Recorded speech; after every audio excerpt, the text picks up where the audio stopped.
Hey everyone, Happy New Year, and we want to say Happy New Year and welcome to the very first Radiotopia Presents of 2024. It's a series that we are truly excited about. It's called Shocking, Heartbreaking, Transformative. Now, this is from documentarian Jess Shane, who put out an open call on Craigslist and then worked with 4 strangers to explore the standard rules that documentarians and journalists use to tell their subject stories.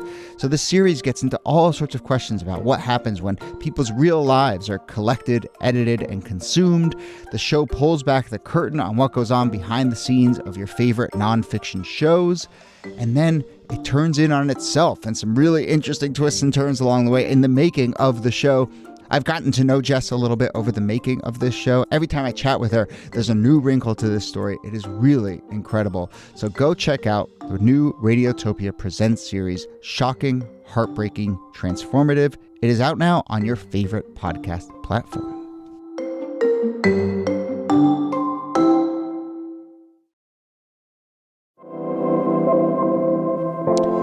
Hello and welcome to This Day in Esoteric Political History from Radiotopia. My name is Jody Avirgan.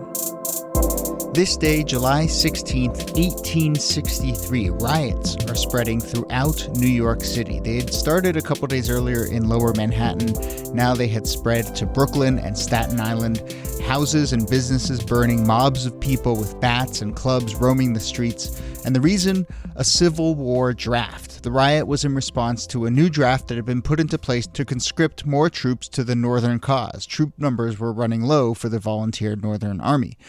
But the draft riot quickly turned into a race riot, targeting Black New Yorkers in days of some of the most bloody, destructive, and deadly protests in American history, and ones that I will say kind of scramble some preconceived notions about the North and the Civil War. So let's talk about the 1863 draft riots. I'm joined, as always, by Nicole of Columbia. Hello, Nikki. Hello, Jody. So I'm going to start with a really simple observation, which is just kind of, I don't necessarily know that in the story of the Civil War we really understand the role of the draft in that. I mean, but this was a war where people were drafted into it. It was a war where people were drafted, and the draft was used for the first time in U.S. history. And so it was this new innovation and a pretty tricky. I mean, you can understand why this would be tricky. You're compelling people to fight on behalf of the country instead of having a volunteer army. And it's a very different thing.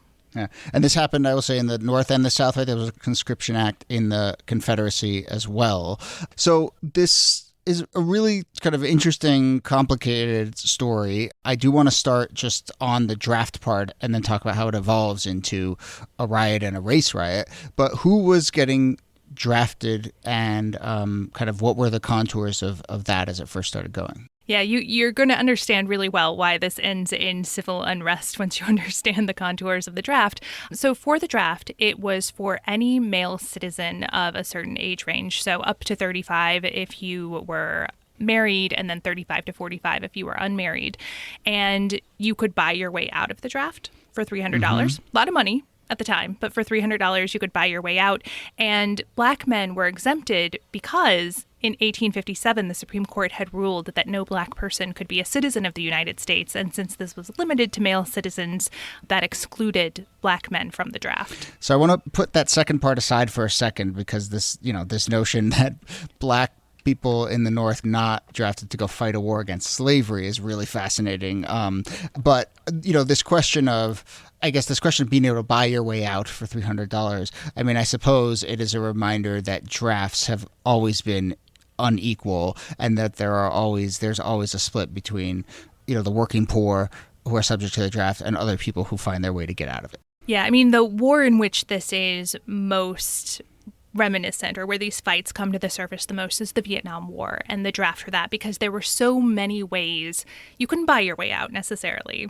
Although some people did, but the ways in which the rich and the well-connected were able to get themselves out of the draft through medical exemptions, things like, say, bone spurs, by going to college or going to grad school. They finally have to repeal the exemption for graduate school because they're like, all of of these wealthy guys are headed off for their like philosophy PhDs all of a sudden. Yeah. And so that really fed into the image of the Vietnam War as the rich man's war that rich people were voting for and that poor people had to go fight for. Same thing was happening in New York at this time. Yeah, though I suppose, as is often the case, I think with like the late 1800s and the early 1900s, like the sort of contours of inequality are just much more like open, and people seem to be much more comfortable to just say like, oh no, you can buy your way out of this. Like we don't have to be subtle about it.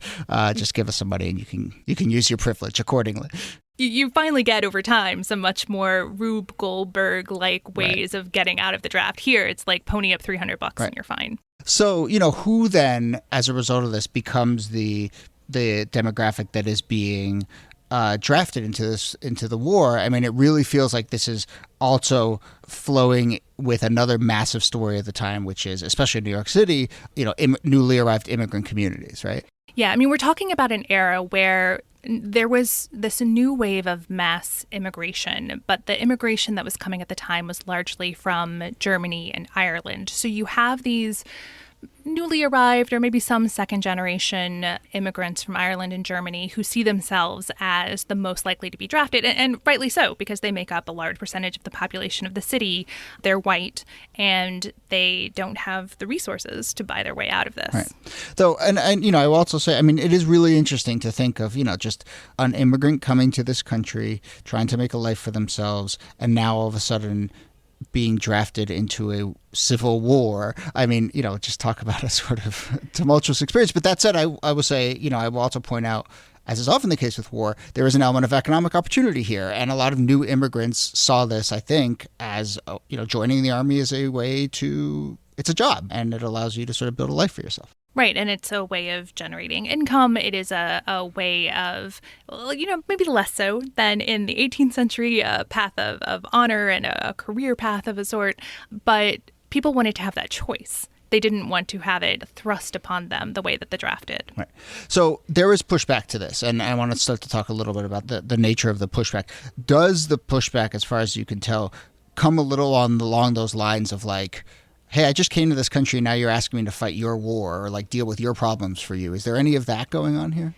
That's not really the main line of pushback. I mean, the main line of pushback is you're conscripting us and you're not conscripting them. And the them there is both wealthy people, but it's also Black people. And so very quickly, this becomes an anti-rich and an anti-Black movement against the draft. And also, I mean, we should say, like, a lot of new immigrants, a lot of people in New York just in general, were not abolitionists. They weren't anti-slavery. A lot of them were pro-slavery and in some ways pro the Confederacy. And so they also just didn't see themselves as having a stake in this war. They had a stake in the war, and that stake was on the side of the Confederacy. And that, I think, is one of the reasons we both wanted to talk about this in general, is it really scrambles a lot of these kind of ideas of everyone in the North having noble ambitions, and this shows that it was much more complicated than that. But, I think it is worth now talking about how this evolved into an anti-Black narrative.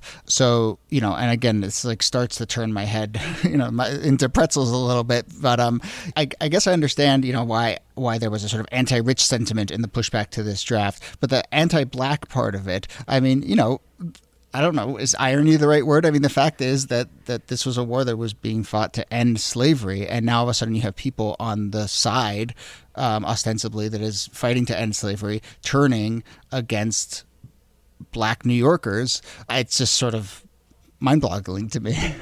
Yeah, well, I think that it helps to take a step back and look at some of the background here. So when these German and Irish immigrants came in like the 1830s and 1840s, they largely displaced Black workers because Black workers were working for a higher rate than the new immigrants were. So there was this economic competition that was going on, this idea, like, especially by the 1860s, these fears that if you end slavery in the South, then all these Black workers are going to flood the market and be in competition for your jobs. So that's kind of going on in the background. But also remember that a lot of these new immigrants weren't necessarily anti-slavery, that they were opposed to the abolition movement, in part because the abolition movement was located in the Republican Party and new immigrants were by and large Democrats. And so there's also like this partisan thing that's happening as well. And so it spills out very quickly. You start with these attacks on the place where the draft is being held, on government buildings, but within just a few hours, this becomes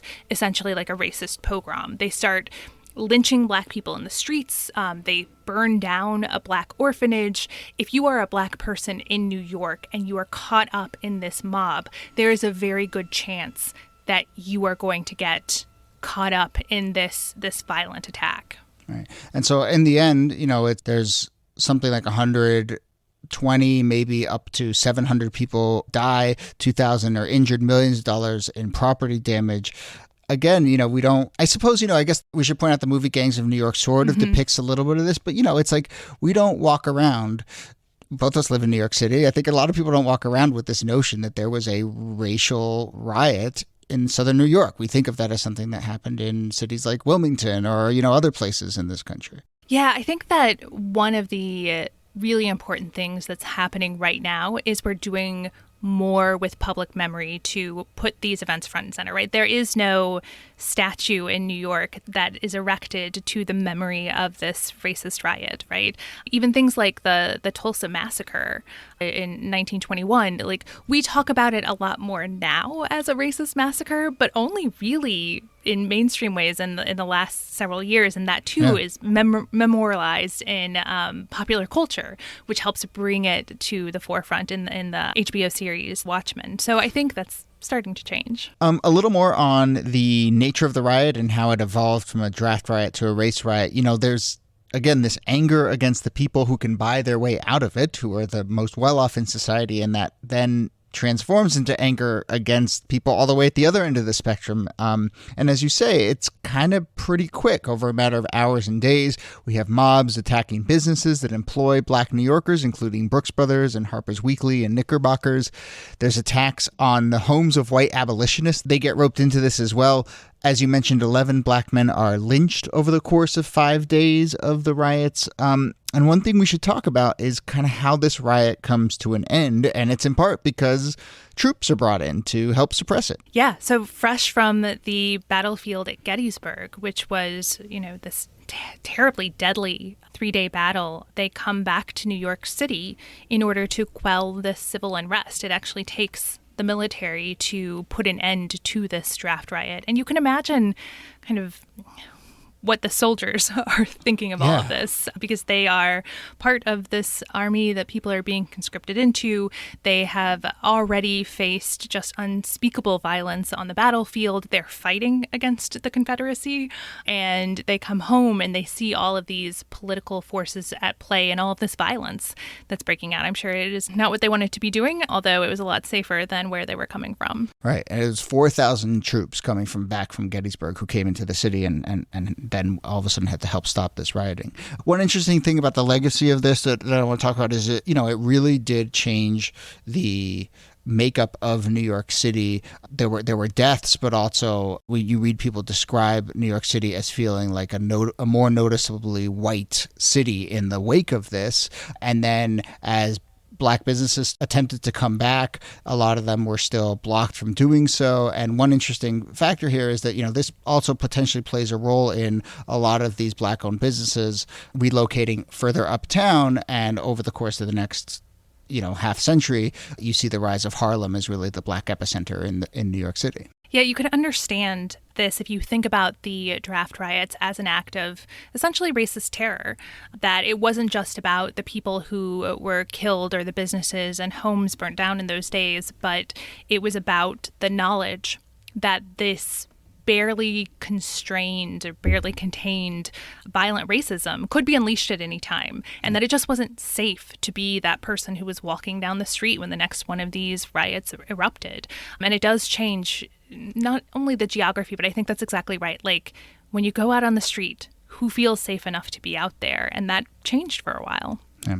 Okay, let's leave it there and we'll wrap up with this episode. But I want to do two also on this day. One interesting one in 1945, the first test detonation of an atomic bomb at Trinity Site in New Mexico, which is part of the Manhattan Project. I don't think we've talked about the atomic bomb or the atomic era on the podcast yet, but I'm sure we will at some point. Yeah, I mean, I think that the most important thing about this is that it's happening out in the desert and it's the U.S. Manhattan Project. Just a reminder that the original building of the atomic bomb was happening in a basement at Columbia University before they decided maybe don't do this in the most populated city in America. All right. Sometimes they get it right. 1980, Ronald Reagan was nominated for president by Republicans at the convention in Detroit. And the reason I mentioned that actually is because it's starting to get to be convention season. And this relates a little bit to something I mentioned in the last episode, which is that we are going to move to 3 days a week on this podcast. We're going to be doing a Sunday edition from here on out as well. And a lot of that is to make space for conversations about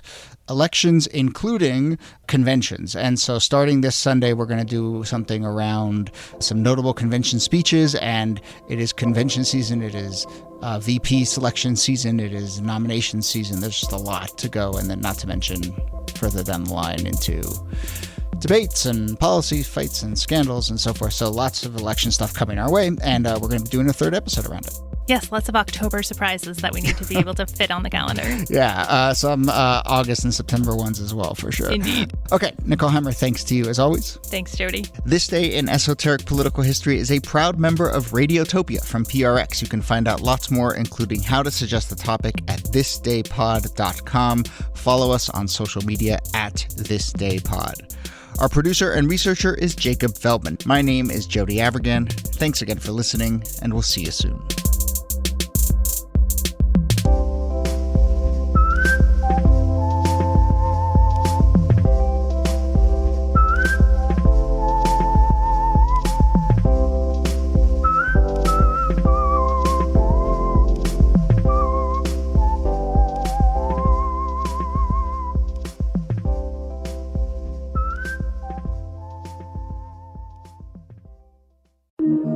Radiotopia.